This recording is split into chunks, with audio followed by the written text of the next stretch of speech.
welcome to Startup Wednesday, the one show where we get you up to speed with all that's happening in India's startup space and all the news that you need to know when you talk about new startup ideas, new ventures, successes, failures, burnouts, investments, and of course, why we are making headlines around the world. Well, today a very special guest joining us, Mukesh Bansal. He's the founder and CEO of Myntra.com, one of India's most well-known fashion e-commerce sites. Thanks so much, Mr. Bansal, for speaking to us. Up first, not a day goes by when the startup space in India doesn't make headlines. It's now, of course, really buzzing, the world having its eye on India's entrepreneurs. But what for you remain the three top challenges for entrepreneurs like yourself? I think startups have really come of age. We have seen some very high-profile success stories. Internet has become mainstream, and mobile phones have taken the countries by storm. Now almost every Indian has access to mobile phone, and all of them are upgrading to smartphones. So the market is a lot bigger, it's easily accessible, and there is a large-scale acceptance of the fact that one can build a world-class organization from scratch in India. Right, and from Bay Area to Bangalore, we are seeing so many Indians working in Silicon Valley, working their way back now to India, as there seem to be in just so much demand there. They're saying Bangalore is going to be the next Silicon Valley kind of hub. Do you believe that that's on the anvil? I think it's definitely happening. It's a long process. It will take a few decades. Over next 5 to 10 years, I think the landscape will change very dramatically. All the ingredients are there. You need a big market with a lot of opportunities which exist in India because of internet adoption through smartphones. A very big market is becoming accessible. There's a lot of venture capital is available for all stages of investment. Liquidity is available for investors, and a lot of really high caliber people who are graduates of top schools who have worked in the West, they're willing to come back here and start companies. So if I look at the number of startups that are getting created in India today, it's much larger compared to what you would see 5-7 years ago. So I think we are really well on our way where startups will drive next phase of growth and innovation in the country. They say often that failure is the best teacher. What, according to you, have been your best learnings, perhaps experiences that you can share with others who want to be India's next Mukesh Bansals, for instance?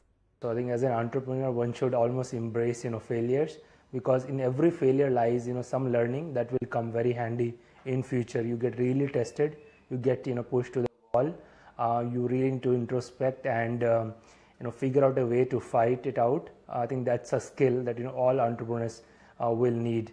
I don't think there's a single entrepreneur in the world who hasn't had more failures than successes. Some of them may be small failures. For example, in case of Myntra, we had to change our business model in 2010, where we practically shut down what we worked for from 2007 to 10 and build a new business in fashion lifestyle retailing.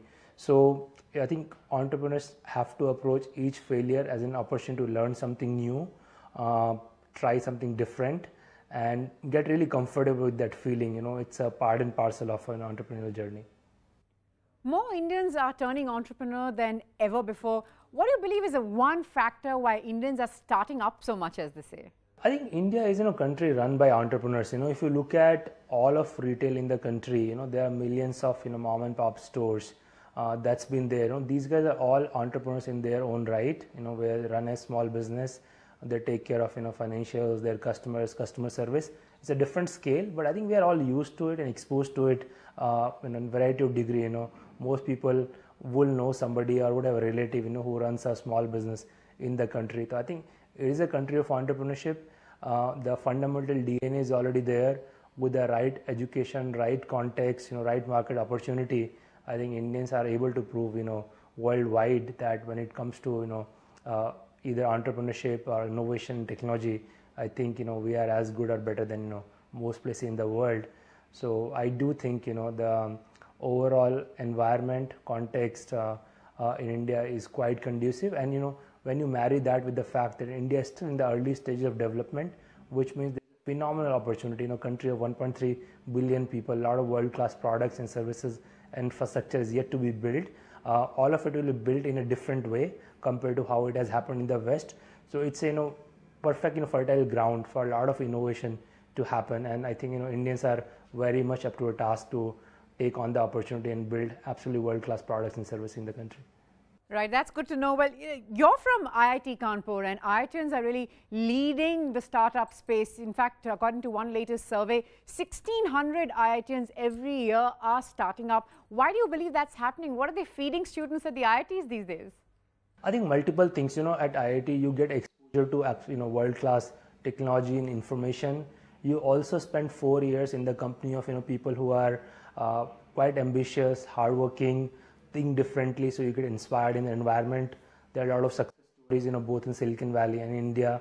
So people get inspired by those folks. So IITs, among many things, it really teaches you to think very big, to really believe in yourself, and equip yourself with the tools and self-confidence, where you can really back yourself up to do something different. I think a lot of people who end up in IIT, to begin with, also the reason they get to IIT is because they are hardworking, ambitious, and the environment further encourages that aspiration. And today, given the environment is also so conducive to start on your own, I think the IITians are probably finding it right place to get started. If you're not ready to start on your own, the best way to learn about startups is to join one, get few years under your belt, and then when you're ready, you can start on your own. Right, and Myntra and Flipkart really coming together is supposed to be one big thing as far as e-commerce is concerned, especially with regard to fashion. How is that panning out for you? I think the overall game plan for us to for going ahead with the merger with Flipkart was to create a story where Myntra and Flipkart together are the strongest player in the e-commerce space in the country, where we leverage each other's strengths to scale up faster, and the story has played out that way. Today Flipkart dominates in fashion. We are leaps and bounds ahead of anybody else in fashion, which is a very strategic category. The overall framework was to keep Myntra as an independent company, because it's a different brand, different value proposition, different set of customers that we are catering to. So we have run Myntra very independently. We have recently hired a CEO also for Myntra. I am more involved in running the commerce platform at Flipkart, but we have wholehearted support of the board and a deep conviction into Myntra's vision, and will continue to operate Myntra independently in the foreseeable future.